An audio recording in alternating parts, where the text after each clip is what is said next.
অ্যাম্বুলেন্সে একমাত্র মেয়ের নিথর দেহ, শোকে পাথর মা শামীমা আক্তার।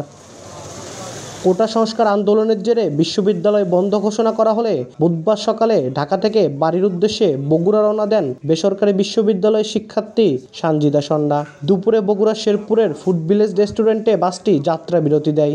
এ সময় সন্নাসহ 4 নারী যাত্রী বাসে বিশ্রাম নিচ্ছিলেন। ওই সময় আকস্মিকভাবে এক যুবক চালকের সিটে বসে বাসটি দ্রুতগতিতে রেস্টুরেন্ট থেকে বের করে বগুড়ার দিকে চালিয়ে নিয়ে যান।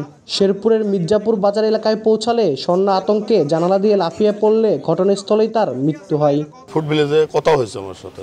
আমি বাবা কই তুমি? কইছে বাবা আমি ফুড ভিলেজে। এই পর্যন্ত হওয়ার পর আর মোবাইলে রিং নেই। গাড়িতে একটা মহিলা যাত্রী ছিল, সে লাফ দিয়ে পড়ছে না ফেলে দিয়েছে এটা আমরাও জানি না। নগদের কাছে সব গ্রাহকই প্রিয়, তাই তো সারা দেশে ক্যাশ আউট চার্জ সবচেয়ে কম। পুলিশ জানায় রনি মোল্লা নামের এক যুবক বাসটি ছিনতাইয়ের উদ্দেশ্যে বগুড়ার দিকে রওনা দেয়।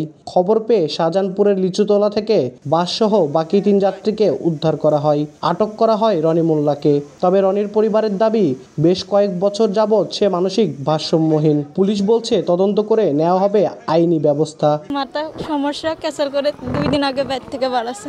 কোথায় গেছে মেলা উঠকেছে পাইনি। গাড়িটি এখন আমাদের পুলিশ হেফাজতে আছে এবং আরক্ষিত ড্রাইভারও পুলিশ হেফাজতে আছে এবং এই বিষয়ে আমরা তদন্ত সাপেক্ষে আইনগত ব্যবস্থা নেওয়া হবে। নিহত সানজিদা ঢাকার আমেরিকান ইন্টারন্যাশনাল ইউনিভার্সিটি অব বাংলাদেশের ব্যবসায় প্রশাসন বিভাগের স্নাতক প্রথম বর্ষের শিক্ষার্থী।